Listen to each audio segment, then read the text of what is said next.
Hey, and welcome into the channel, Tom's Interesting Talk. My name's Tom. Today we're featuring Wisconsin Sauerbraten. This recipe is in loving memory of Joyce Rhodes, the lady that taught me to make this, and the grandmother to my wife. Thank you, Joyce. Today we're going to break down this recipe, but first, just a short demonstration on stealing your knife. Remember, a sharp knife will help prevent cutting mishaps. As you can see, we have 4 beautiful chuck roasts. The recipe calls for about 5 pounds of chuck roast total, and I have about between 6 and 7 pounds of chuck roast here. But as you can see, we are going to remove every bit of fat off of these chucks, or as much as we possibly can. This dish is being prepared today for my mother-in-law, Lisanne Garman, and she is not a fan of fat. So on her birthday, we are going to make sure and remove every bit of fat. If this was me preparing this dish for myself, I would leave a lot of this fat personally, because the fat will enhance the flavor of this meat and enhance the flavor of this dish, in my opinion. But today, in this video, we are removing every bit of fat. As you're going to realize, all recipes are up for interpretation and can be created in different ways. You know, we could leave every bit of fat on this, and it will make for a tastier dish. And as we go through this video, we're going to talk about, in different ways that you can make this recipe your own. Change it to your palate taste. Leave more fat. Use a different kind of meat, because in the recipe I state that you can use top round roast as well, or London broil. Top round roast and London broil are basically the same cut of meat, one thicker than the other, one roast form, one steak form. You could also use a nice thick top sirloin. You could use a petite sirloin on this. So there's multiple different meats that you could use. Like the top sirloin comes off the back of the loin, which is a pretty good grained meat, but sirloin has just a tad bit different flavor than chuck roast does. So maybe you would desire a different taste of meat in this recipe. Sirloin would work just as well as the chuck or the top round. So don't be afraid to basically use what you have. As we go through this chuck roast, what I'm doing is I'm basically peeling all the fat away and making 1 inch by 1 inch strips out of this thing, because soon here we're going to be cutting up this chuck roast or chuck roast strips into 1 inch by 1 inch chunks that we're later going to brown and use in our sauce. One thing I can tell you about using chuck meat is after we cook this for 6, almost 7 hours, that chuck meat is literally going to melt in your mouth, and it's going to make for a fabulous eating experience. No chewiness, no nothing. So this is one of the reasons why I personally prefer using chuck roast in this instance. We also have our electric skillet. I find the electric skillet to be the best for this recipe, due to its depth and size. You can really put a lot of meat on the surface of it for the browning, and then you can also create a lot of sauce because of the size and depth of the pan, and that's why I like the electric skillet. So here we go. We're going to start putting the sauce base together. You saw me show you the kitchen bouquet, the distilled vinegar, cane sugar, a pink Himalayan salt, and of course the coarse ground pepper. And then last but not least, our all-purpose flour. You could probably use a couple different kinds of flour. If you so desired, you could use a wheat flour or a brown rice flour if you're going for more of a gluten-free option. Okay, now we're going to be putting together our sauce base. This recipe, or this sauce base, starts out with 2 cups of sugar. The only sugar substitute that I would suggest in this recipe would maybe be stevia. I don't think the other sugar substitutes would calculate correctly, but stevia would do the same thing, and it'd be damn near the same amount as well. And then next we're going to use 2 cups of distilled vinegar. I like distilled vinegar. I don't suggest, or I wouldn't suggest using, say, an apple cider vinegar, because I think it would change the flavor too much. Apple cider vinegar has a way more bitter flavor to it, and I just don't think you'd get the same results. But here we are adding 2 cups of distilled vinegar to this recipe, or to this sauce base. And then next we're going to add 3 teaspoons of our kitchen bouquet. This kitchen bouquet is going to give it its nice brown gravy color, and it's going to add that rich flavor that you would find in your brown gravies. And then last but not least, 1 cup of our all-purpose flour that we're going to put in this Ziploc bag in half-cup increments. The half cup is just easier to scoop out of the bag personally for me. And then the absolute reason why we use the Ziploc bag, it's for the shake, shake, shake. You want to shake this stuff until it's very smooth. You want to make sure all of your little flour chunks are very even and nice and smooth. And then after you're done shaking that up all up and making it smooth, you want to chill it in the refrigerator until you're ready for it. Here we go. We're going to throw some fat in here and turn on the electric skillet. You know, I like to be between 375 and 400. In this case, it's going to be 380 that I have the temperature at. And we're going to start rendering down this fat so that we can put a nice coating over the pan so that your meat doesn't stick. If your fat does not render enough to coat the whole pan, then add a tablespoon or 2 of butter or olive oil. Okay, now we're going to start to prepare the meat. So I'm going to lightly flour my cutting boards, and then we're going to lay out the meat in the flour so that we're coating that bottom side with flour. God, look how good that meat looks. I think it's phenomenal. I'm getting hungry already watching this stuff be prepared. Hopefully you noticed earlier my Pampered Chef meat tenderizer.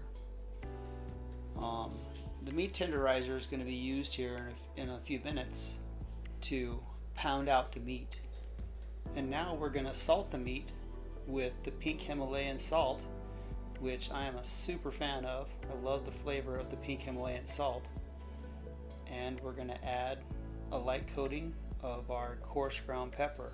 Love to use coarse ground pepper because in sauces like this, you know, it's going to not break down quite as fast, and you're still going to taste the pepper at the end, and I love that. Then here we are flouring the top of the meat so that the meat is coated on both the bottom and the top, and then we are going to pound this stuff out. Pound, pound, pound.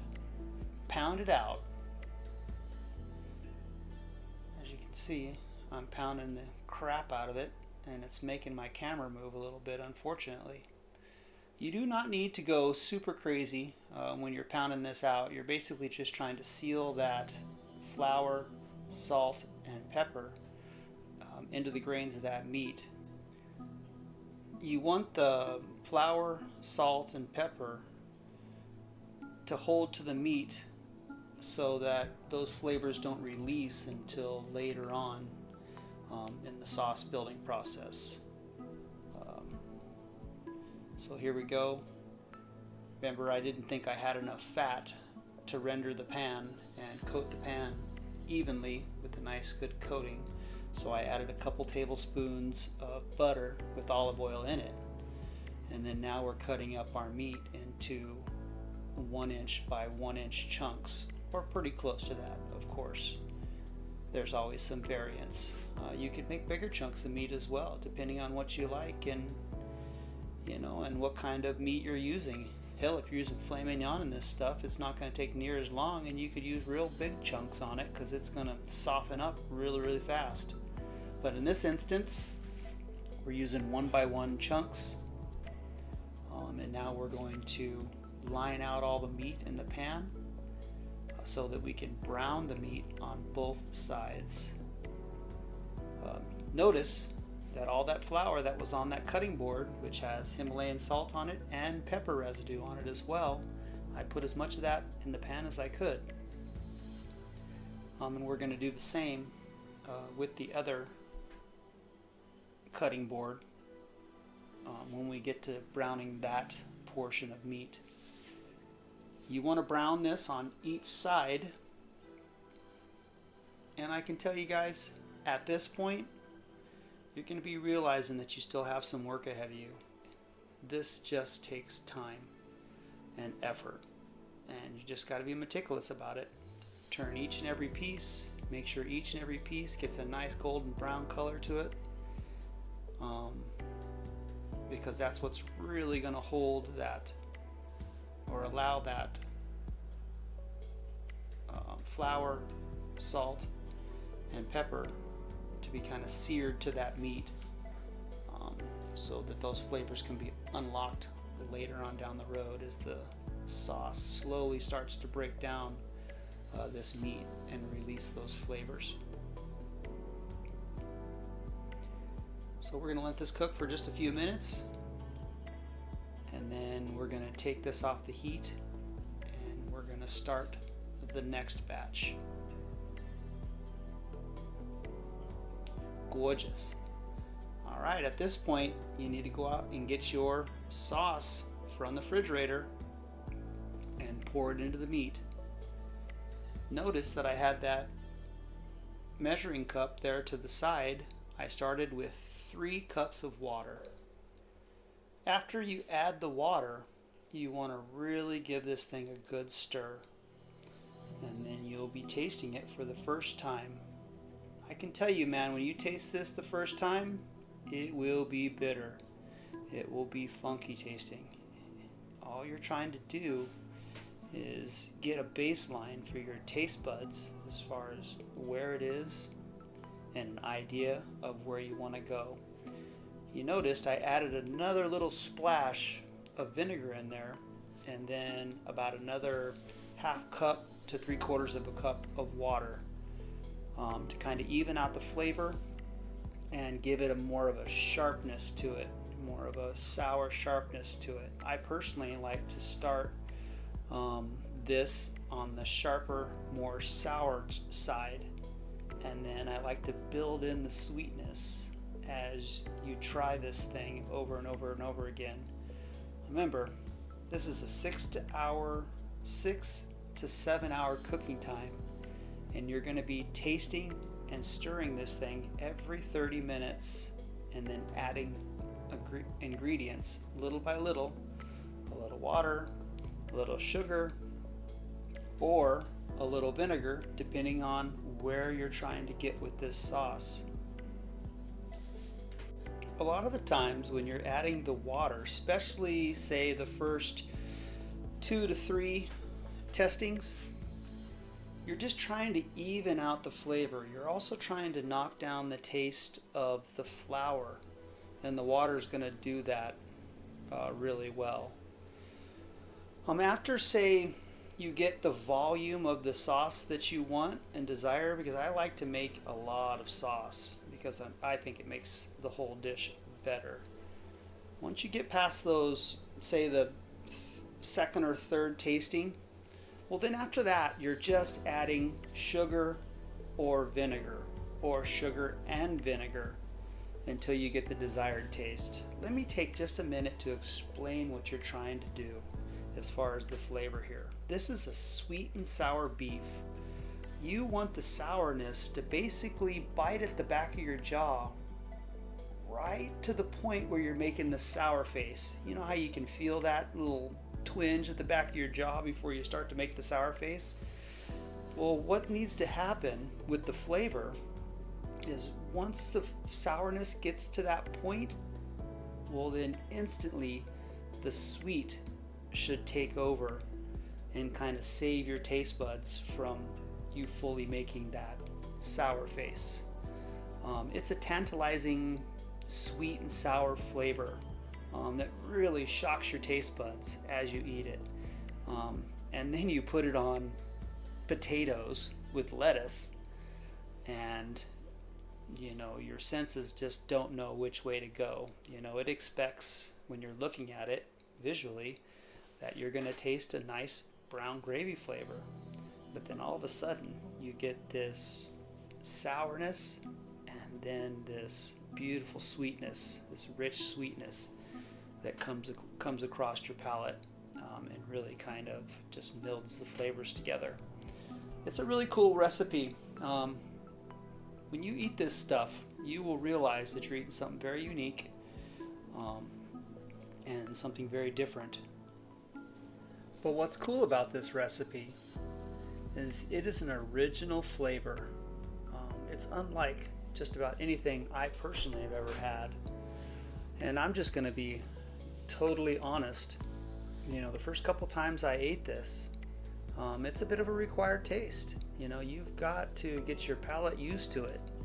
I mean, it is going to pull your palate in different directions, and I swear your senses are really not going to know what to make of it.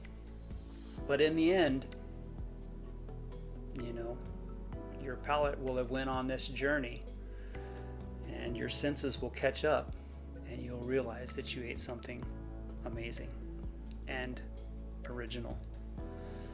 And it's a cool recipe, and I'm glad that my grandmother taught me how to make this so that I can make it for my wife and her family. Okay, now we're into the ending preparation, the last hour preparation. You know, 5 pounds of potatoes for 5 pounds of meat. You want to peel them, quarter them, wash them, and boil them till they're soft. And then you want to take a whole head of lettuce, and I like to cut the head of lettuce into fours. Basically take the yellow core out and then slice them and dice them. All right, you guys, come and get it. Come and get it. So how this thing is going to be served is normally you put your potatoes down on the plate. Some people smash them, some people don't. And then you either want to put lettuce on top of the potatoes and then the meat sauce, or you put the meat sauce on top of the potatoes and then lettuce on top of that. A couple different ways you could serve it. For a long time I didn't use the lettuce, I just did the potatoes and the meat sauce. Hey, let me give you guys a bit of warning. Do not try to salt this after the fact. It just doesn't work. It actually takes away from the flavor. And there's a beautiful representation of what Wisconsin Sauerbraten served should look like. You guys, I hope you really enjoy this recipe. It's been in the family for generations at this point. Joyce Rhodes taught it to me, and her mother taught it to her, and this recipe's been passed down for a long time now. And I hope you guys will enjoy this recipe too in your families and pass it along. Hey, thanks for spending some time with me. I appreciate each and every one of you. Thank you again. Please like and subscribe. That's what makes it all go around. Thank you again. Have a great one.